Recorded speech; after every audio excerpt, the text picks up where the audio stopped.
Hello, my friends. So here I am, Deepak Chopra, and this is our second sangha, global sangha. So I want to just share a few insights with you before we get into the main topic today, which is my other veil of ignorance and also the creative play of the universe that we call Leela. But what I want to share with you right now is the reason why we're doing these global sanghas. And the reason we're doing these, the reason I'm doing these is that I'm exploring very deeply right now the nature of fundamental reality, the nature of the self. I am having experiences of revelation and what people might call awakening. And I just want to share these experiences with you. And the ultimate goal might be that as we go back and forth exploring the nature of being and the nature of existence, that we will all together have access to our original self or true self. Spiritual traditions call this the soul. And as a result of that, we will support each other in our freedom from the conditioned mind, from the collective conditioned mind. And this is the need of the hour, to wake up to reality, to actually understand who we are and find freedom from all limitation. And if we can find that, then together we are free to love, free to create, free to be, and free to transform.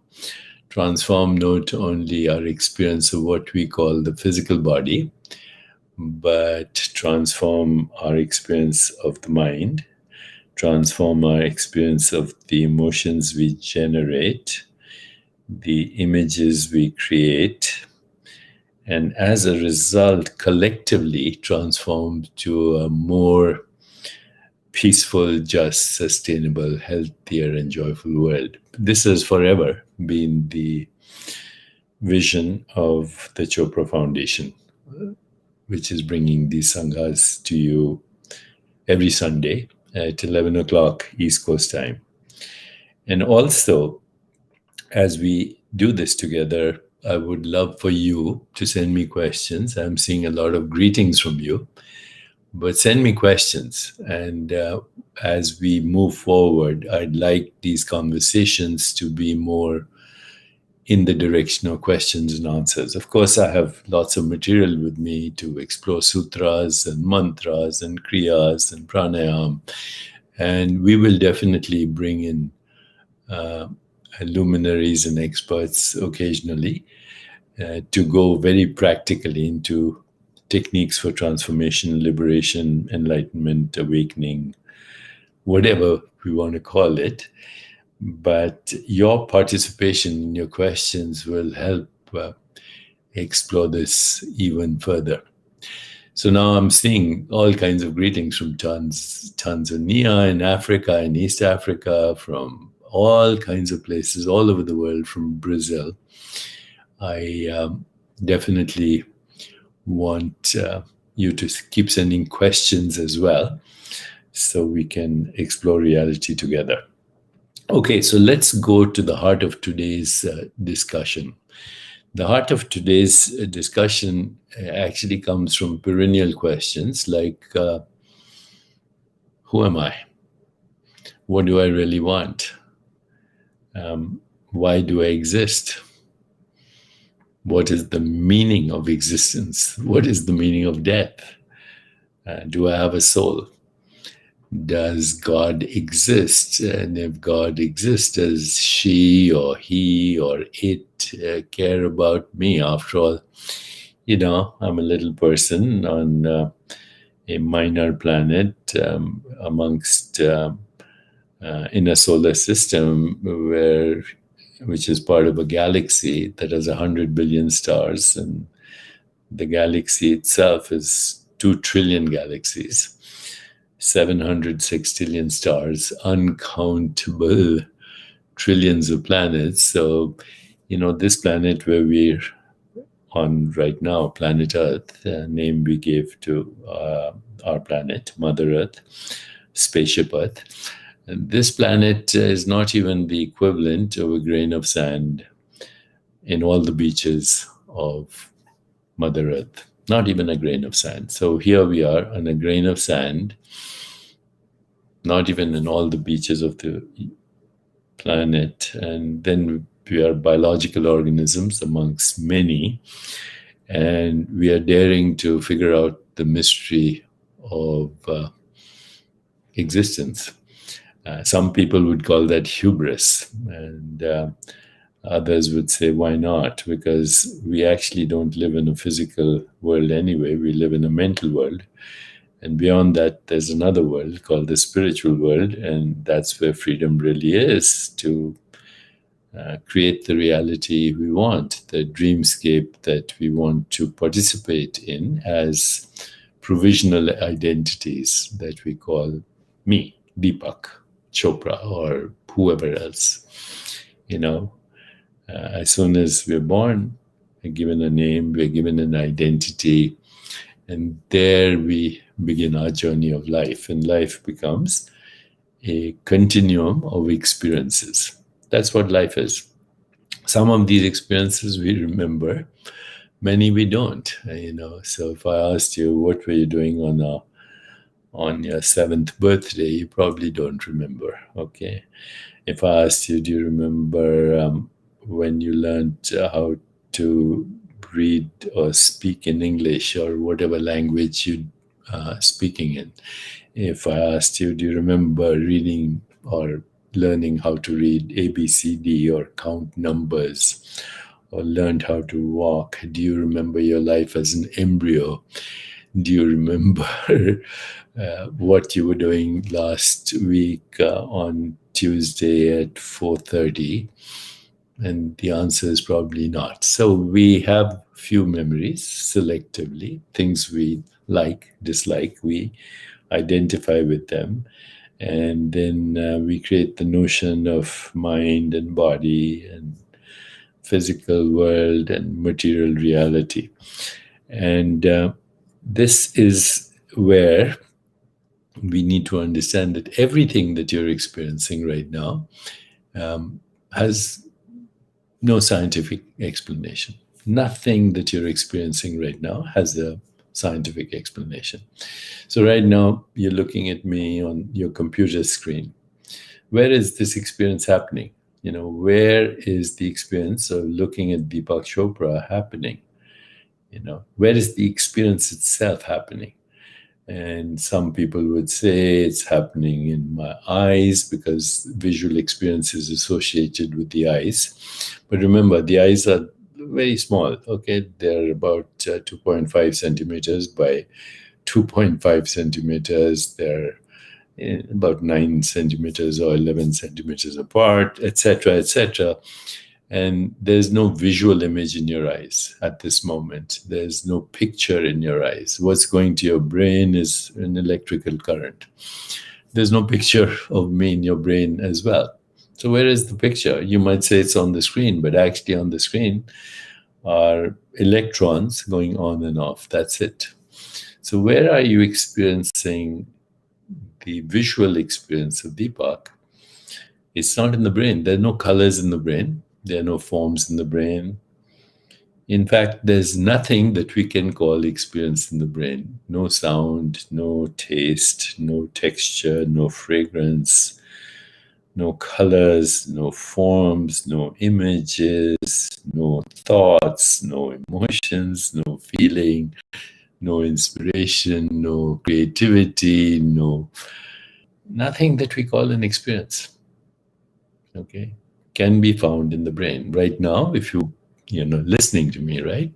So there's no sound in the brain either. So where is experience happening? You know, is experiencing happening on your computer screen? Or, well, then it's happening in innumerable computer screens right now all over the world. So where is experience happening? And the simplest answer is experience is happening in awareness. Where else could happen? Okay. Even the analysis of the experience is happening in awareness. Even the thoughts of the experience are happening in awareness. So we say, where is awareness? Where is awareness? Where is the experience of awareness? And the answer is, it has no location. Why does awareness, or what we call consciousness, or being, or existence, have no location? And the answer seems to be that the ingredients of experience, which are perceptual activities, sound, color, shape, form, fragrance, texture, hardness, softness, emotions, feelings, images, thoughts, none of this has a location in the physical world. Where in the physical world is the color red? Or where in the physical world is fragrance and thought? No experience that you have, either of what we call the physical world or the mental world, has a location in space-time. So you, who is awareness itself, right this moment, have no location in space-time. None. You have no location in space-time. You are already present in a domain of existence which is beyond space-time. And all experience you're happening, including this experience right now, is being processed in a domain that is formless, not in space-time. You are already a formless being having the experience of form and phenomena. And this experience of form and phenomena is the interpretation of qualities of experience, Let's call them qualia for simplicity. What qualia? Let me give you an example. Qualia is the smell of garlic, the taste of red wine or onion, or thought, or a feeling, or an emotion. Anything that we can say quality of experience that appears on the screen of consciousness is a qualia, a quality. But then what we do is we take these simple raw experiences that we call qualia, and then we usually give them some kind of interpretation, okay? So you might say that if I asked you, what is this? It's a red notebook. And what is behind me are paintings and, bookshelf and all that. Those are constructs, human names given to raw experiences. And those raw experiences are forms and colors visually. Color, form, and shape are the same thing. The difference between this and this is color. The difference between this and this is color. Without color, there's no shape. Without shape, there's no form. And without form, there's no experience visually. But the same thing exists for all the five senses. So what is experience is the modification of consciousness that knows itself as that. So right now, consciousness knows itself as this entity, a changing body-mind that we call Deepak Chopra. But consciousness also knows itself as the computer, the image I'm seeing of myself, the sound I'm hearing of myself, and all your feedback. All of that is experience. And where is it happening? Non-locally, beyond space-time. So this inability to explain experience, because every experience ultimately is an electrochemical activity in your brain. But the electrochemical activity in your brain is also an experience, right? In awareness. The brain is also a changing experience in awareness. So all experience occurs outside of space-time. We project the experience as the theater of space-time and causality. And that theater of space-time and causality includes what we call my physical body, my mind, your mind, the mind, as UCLA psychiatrist Dan Siegel has said, is an embodied and relational process that regulates the flow of energy and information in an ecosystem of relationships. And so that's what we're doing right now. We are regulating the flow of energy and information in this ecosystem of relationships. And the whole thing is happening outside of space-time, but we are projecting it as the theater of space-time causality with objects and also with other bodies, animal bodies, human bodies, trees, stars, galaxies, you name it. Everything that you're experiencing is appearing as a ceaseless activity of space-time events in consciousness, which we call qualia. Now, of course, if you look at this from a purely objective point of view, you say, okay, I want to understand this scientifically. And current science, by the way, is based on the idea of naive realism. Naive realism is a philosophy, and it's also referred to as scientific realism. So what is scientific realism and naive realism? Well, it says that the physical world exists exactly as it is perceived by the five human senses, even in the absence of somebody looking at it. Now that seems ridiculous, right? How can you predict what something looks like without looking? Is there such a thing as an unseen color or an unseen form? Is there such a thing as an unheard sound? Is there such a thing as an untasted fragrance? Is there such a thing as an unsmelt odor? Is there such a thing as an unthought thought, an unseen image in consciousness? You see, that's naive realism. It says the physical world would exist exactly as it appears to the five human senses, which, as we know, is a very narrow band of activity, in human consciousness. And what we see as our physical body is also a perceptual activity in human consciousness, filtered, of course, through the conditioned mind. So it becomes very complex. There is no physical world out there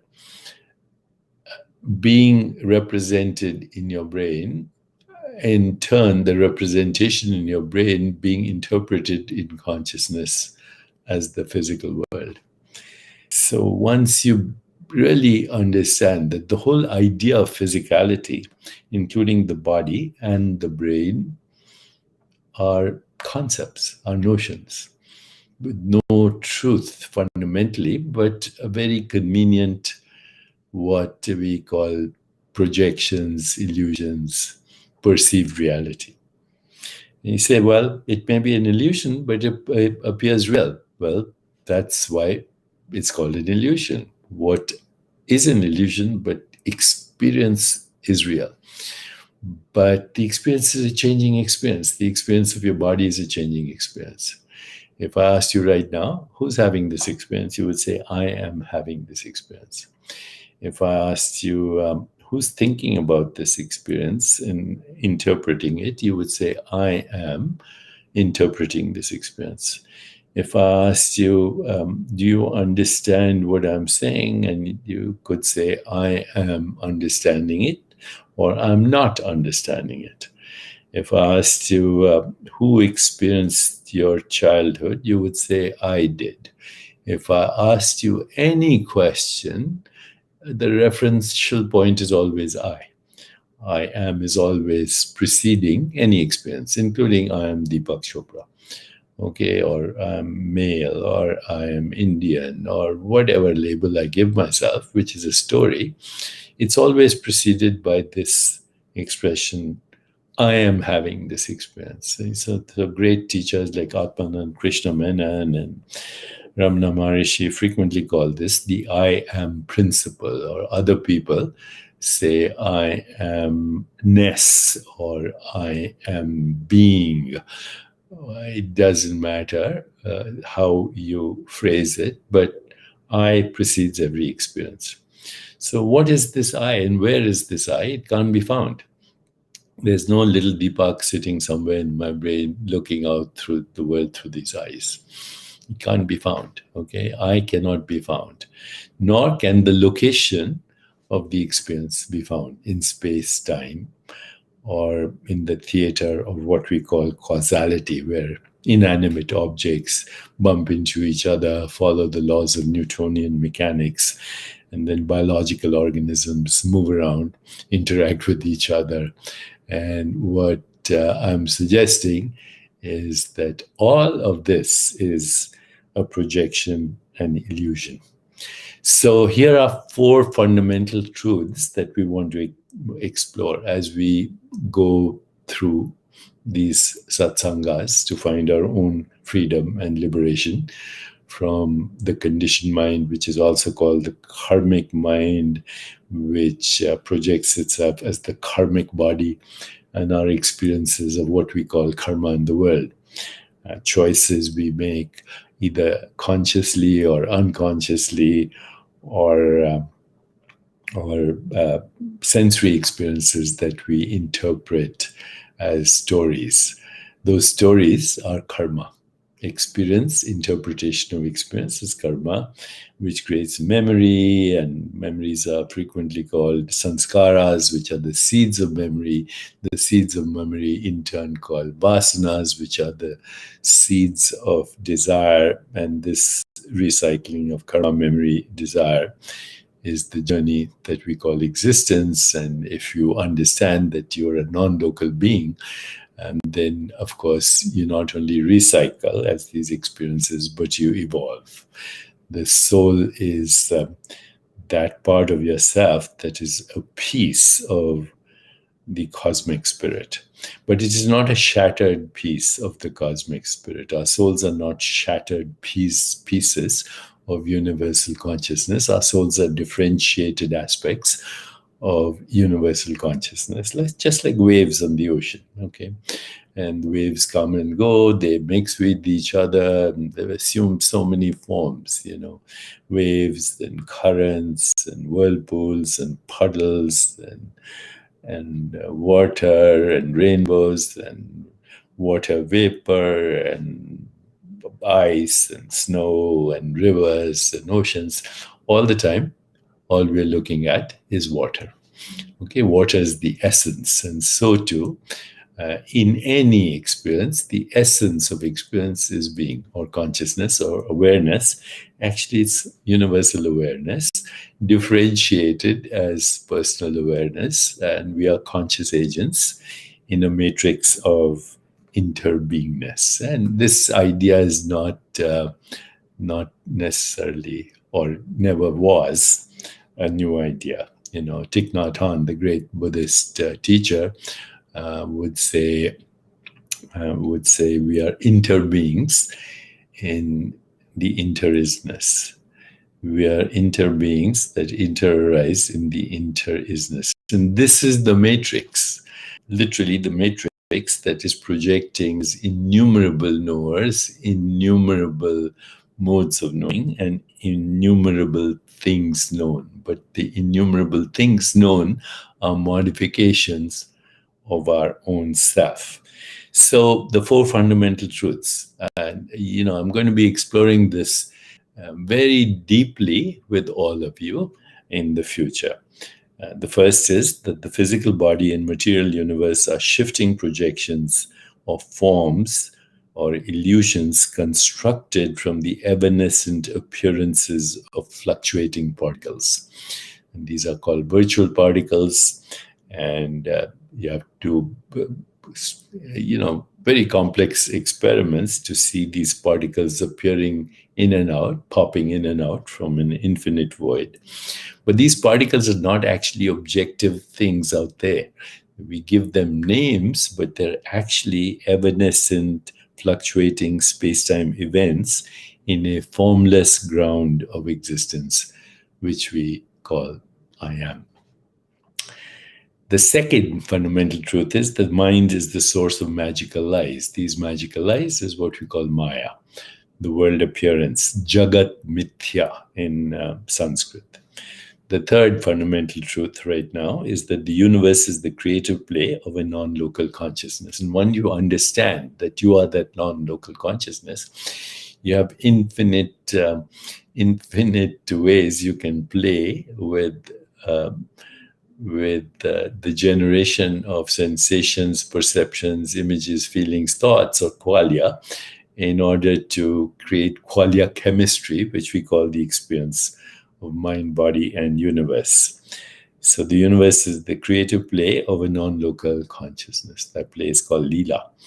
And finally, the fourth fundamental truth, each of us is the author of the universe we conceive, construct, govern, and inhabit.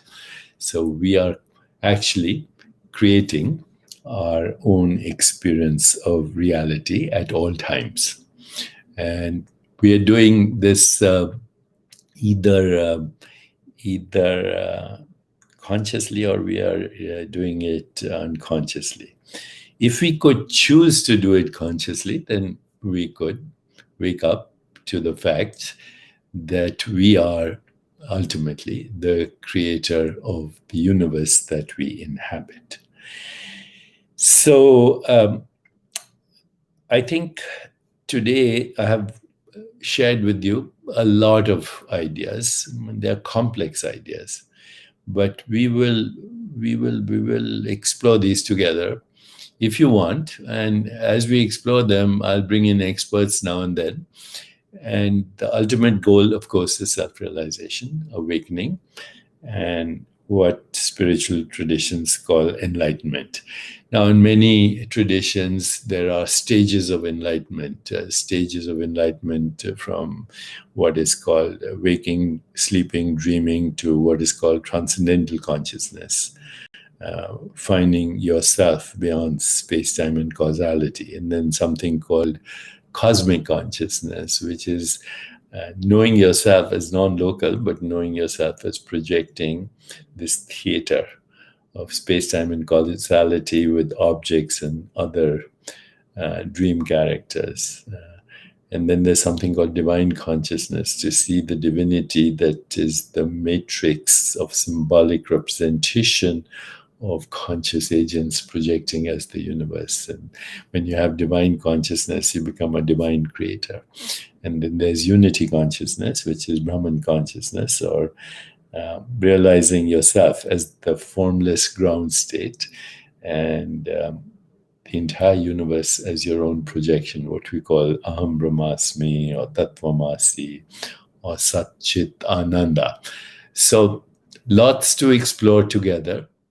And now I am ready actually to answer some of your questions. And I'm seeing some of these questions now cropping up. So let me start to answer them. Ramanand Dikshit just said direct path, and direct path has become very popular recently because of people like Rupert Spira, Francis Lucille, the teachings of Atmanand Krishna Menon. And the direct path says very simply that when you look for a physical object in the world, it is not to be found. When you look for any experience in what we call the physical world, it is not to be found. You only have access to your own perceptions. And then you interpret those perceptions and feelings and thoughts about those perceptions, all appearing on the screen of consciousness.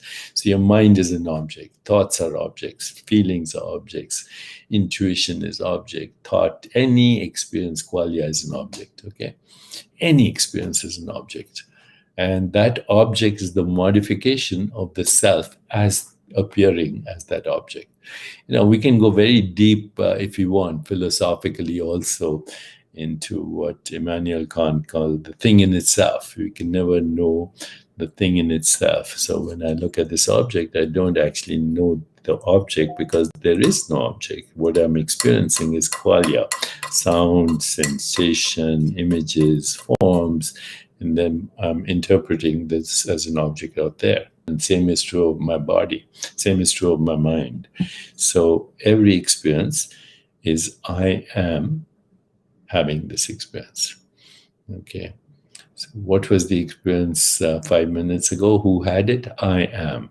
What was the experience 5 years ago? Who had it? I am. What is the experience when I was a baby? Who had it? I am had it. Okay, this I am is the only non-changing factor in every changing experience. So once we understand that, we actually understand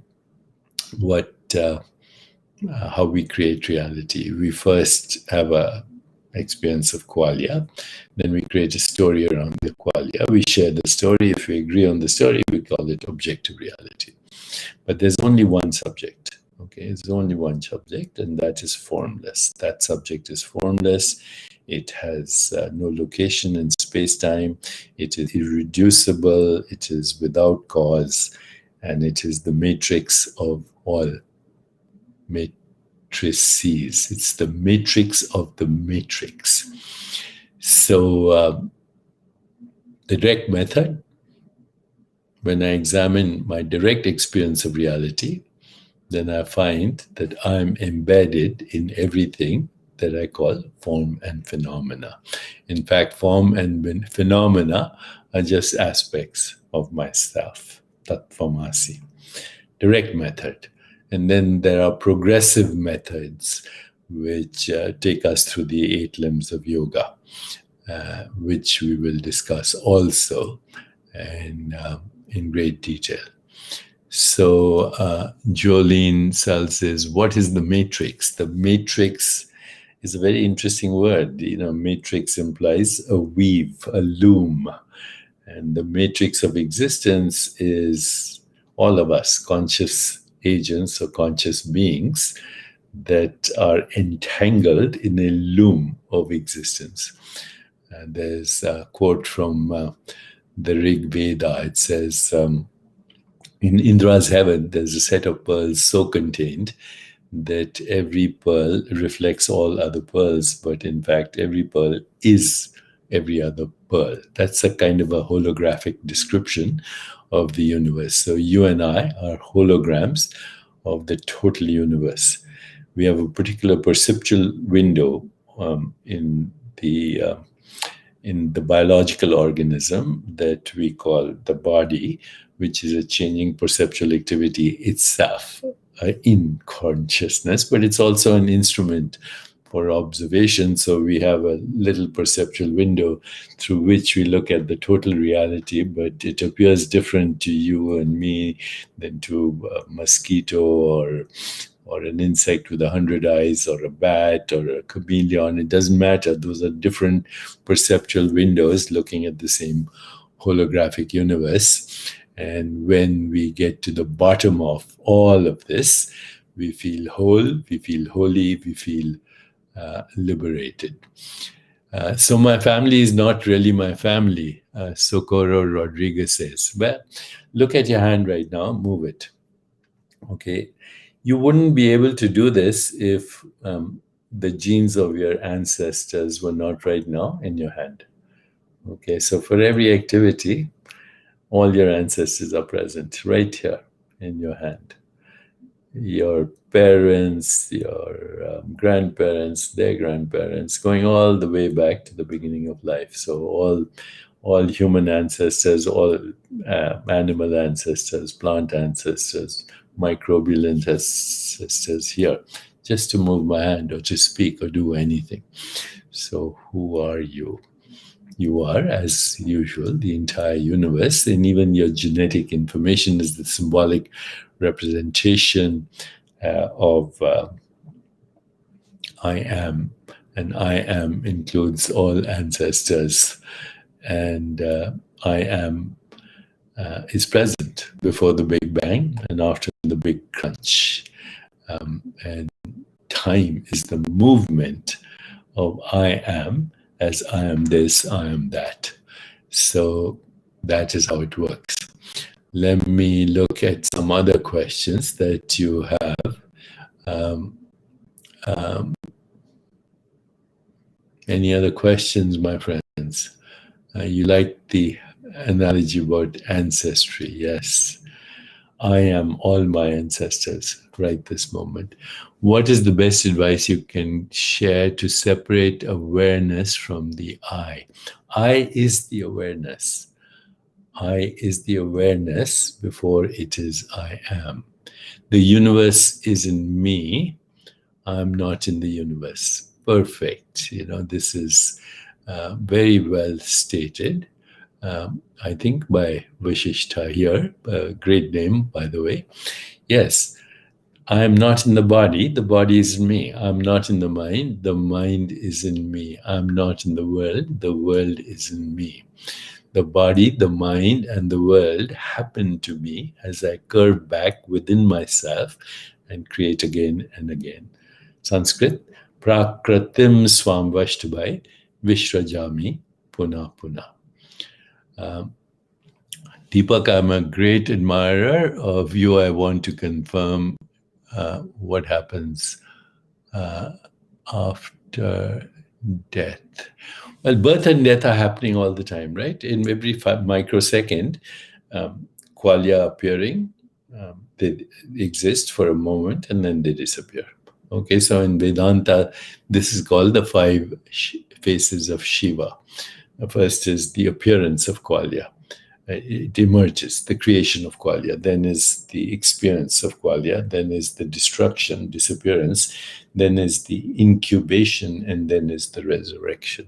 The five faces of Shiva: creation, sustenance, destruction, incubation, resurrection. Upon resurrection, there is recycling of selective old information and memory, and then evolution into a bigger state of consciousness. Ayush Raj, is it okay to consume weed, psychedelics to achieve ego death? Well, psychedelics and cannabis have been used throughout the ages to go beyond the ego, usually under rituals and shamanic traditions. I have to share a joke with you.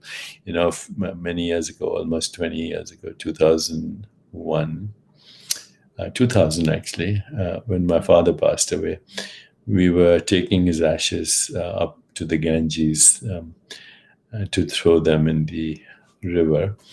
And, we had a car and our driver was, taking us from Delhi to Haridwar, which is called the door to God. And we saw these sadhus. The sadhus are holy men with ash smeared on the wayside. And some of them really appeared stoned. And so my brother, who's a professor at Harvard, he asked the driver, he said, "What are they smoking?" And he said, "The ganja, sir. Ganja is also bhang and related to various cannabis compounds." So my brother said, "Can we get some?" He said, "No, sir, you have to be enlightened." So, the fact is now we are learning, and you should pick up Michael Pollan's book if you have, How to Change Your Mind.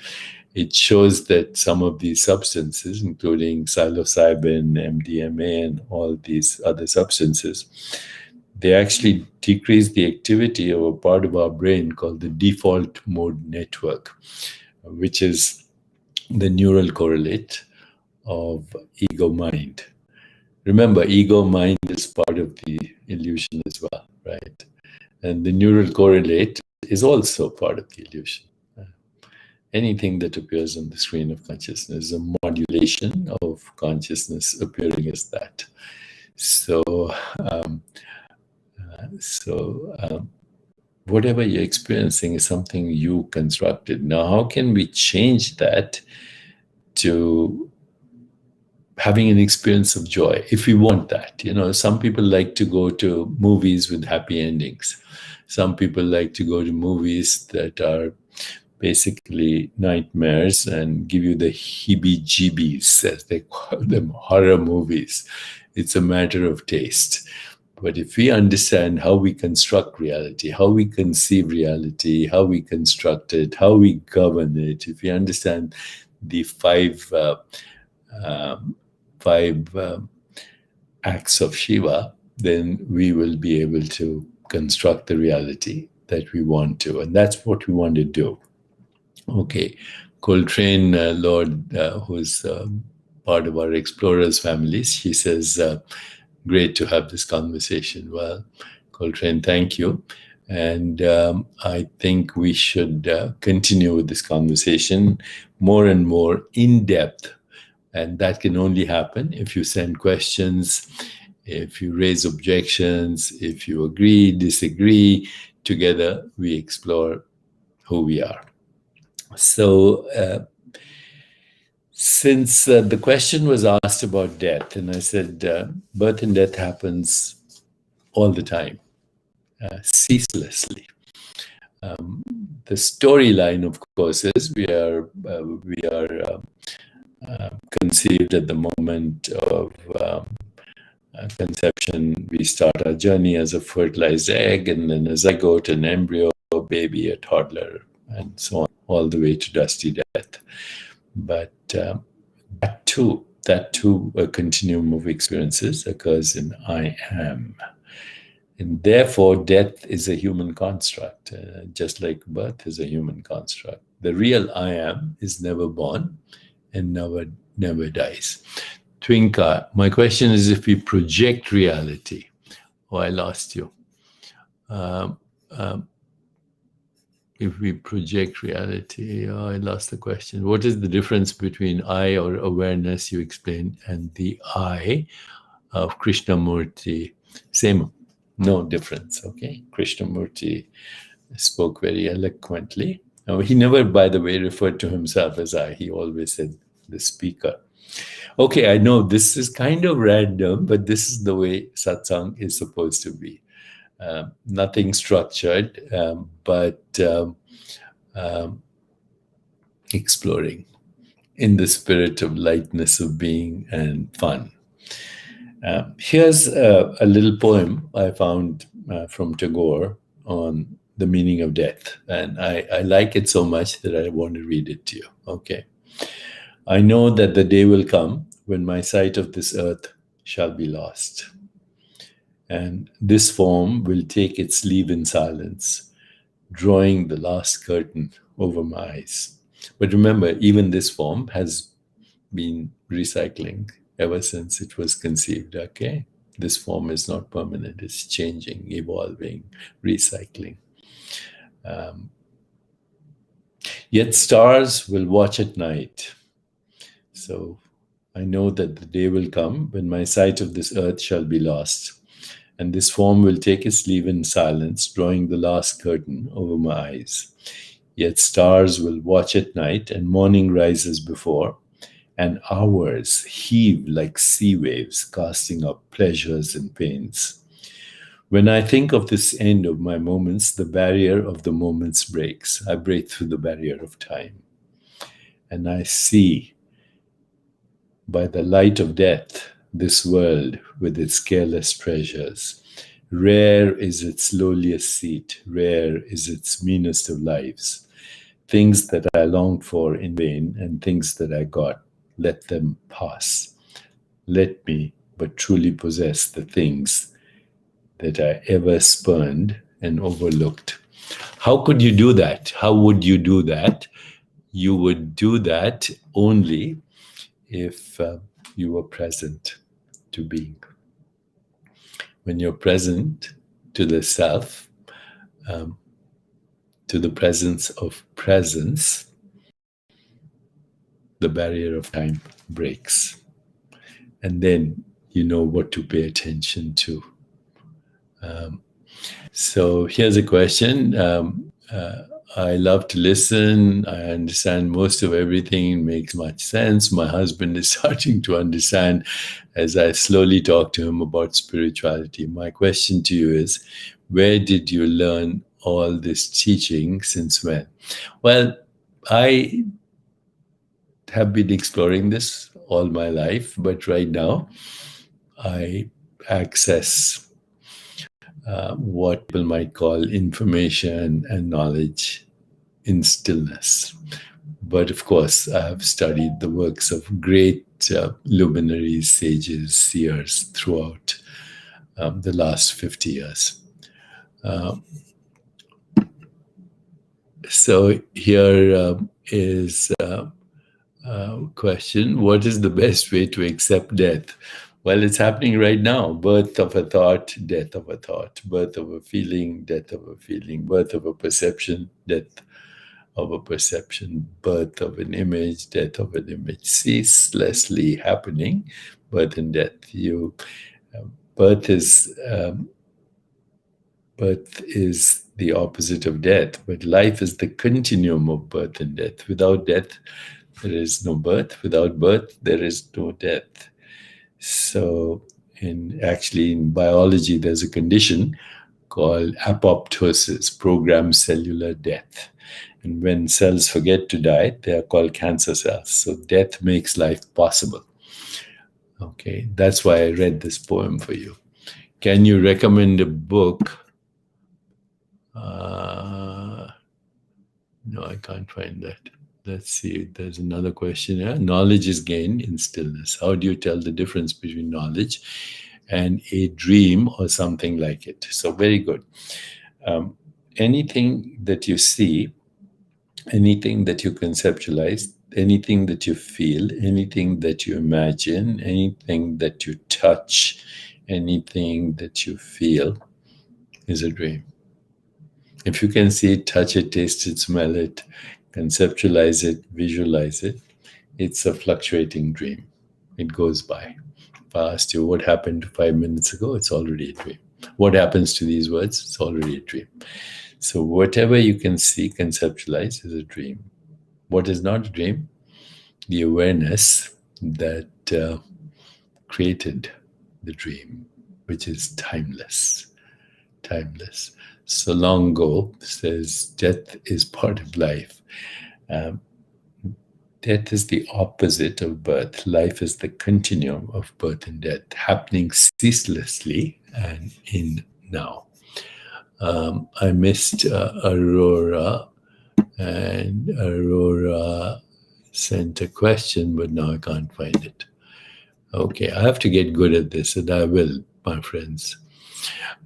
Here's a question. I strongly believe in the work of the shadow effect produced by you. You have taught me much about spiritual freedom, pure enlightenment. Well, the shadow effect was written by Marianne Williamson, me, and Debbie Ford. And basically, the thesis of the shadow effect is that if you are standing in light, you will see a shadow. If you're standing in darkness, you will never see a shadow. The shadow is part of ourselves. It's the part of ourselves that people feel embarrassed about, but they don't recognize that everyone has a shadow, and the shadow is just an aspect of your being, which is contradictory, paradoxical, and creative. Without the shadow, there would be no experience of contrast. Once you accept your shadow and you bring it to the light of awareness, then of course the shadow diffuses and becomes your greatest teacher. Question: how to reconcile the universe is in me with I'm not my mind, since isn't mind also that part of the universe? Yes, the universe is in me. The universe includes mind and body and every other experience. The mind is an object. Okay, when you question with higher order reasoning and reflection, it is not the mind that you're using. You're actually the meta mind or the observer of the mind.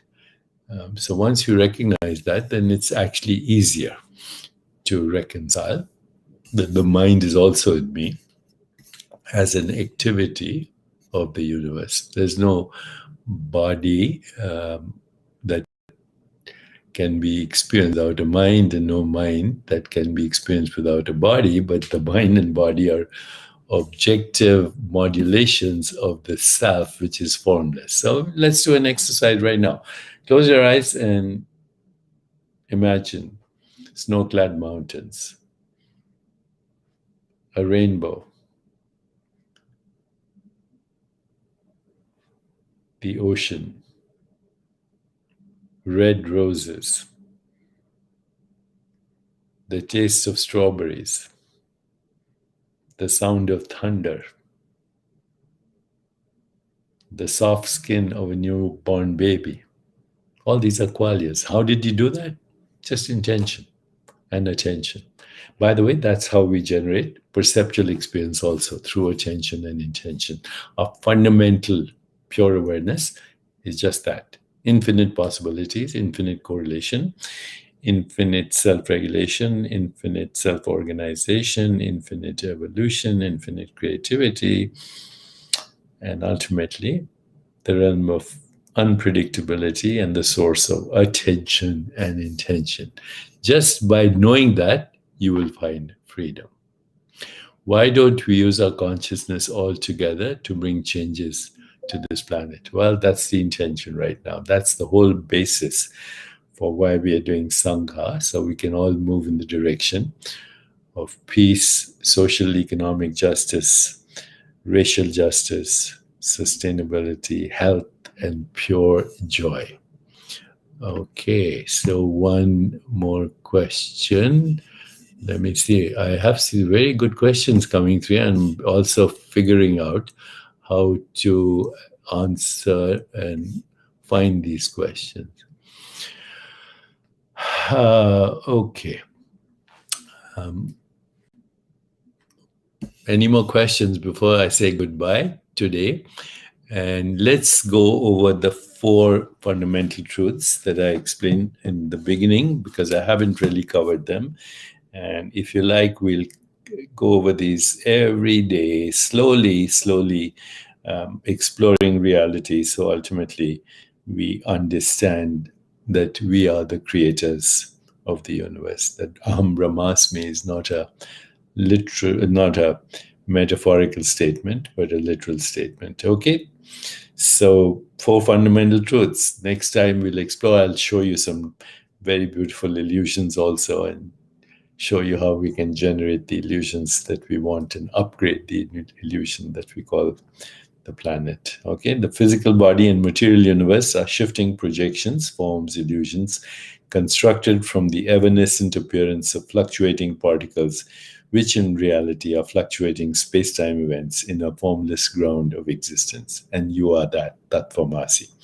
The mind is the source of magical lights. Every perception is actually misleading. It not only veils the truth, it distorts the truth.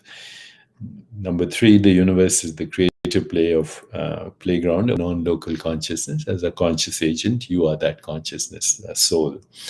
And number 4, each of us is the author of the universe we conceive, construct, govern, and inhabit. Okay, so I think it's time to let go. Is that why I remember dreams from long ago? Is the final question. There's no long ago in the matrix. There's only now. The dream is a recreation of an experience that I am has in a timeless now. What you're experiencing now as the world is a lucid dream in a timeless now. Yes, Elvira, awareness is timeless and formless and boundless. And we are that. And when we have that experience, there's only joy. Sat Chitanand, Satyam, Shivam, Sundaram. Okay, my friends, I'm going to say goodbye today. And next time, deeper exploration. One question here, maybe I'll answer. Okay. I want to confirm, does law of attraction really work? Did it work for you? Yes, the law of attraction works when you have sankalpa. Sankalpa is subtle intention in timeless being, in stillness. And then you release it, let it go. And then it ripples across the fabric of space-time, resonates with the intention, provided the intention is not coming from the ego mind, and brings synchronicity, meaningful coincidence, being at the right place at the right time, what people call grace. All these are wonderful states of being that we all have access to, and all these states of reality, so called, that we all have access to. Okay. I'm tempted to leave, and then I get these wonderful questions. So, dear Deepak, I appreciate what you're saying. What can I do to have access to my own unconscious creation that I can bring harmony and lightness to it? Observe. Observe your creation and ask yourself, do I want that? Okay, what is my motivation for doing what I'm doing? Why I'm making this choice? This is called metacognition. Metacognition is knowing and being present to experience both cognitive and perceptual as it happens, and being aware of the choices you're making as they happen. Both sensory experience and choices you make are best modulations of consciousness as sensation. That's it. Every sensation, given a story, becomes karma or gets projected. Okay, my friends, I'll see you next Sunday. Goodbye and God bless. Take care.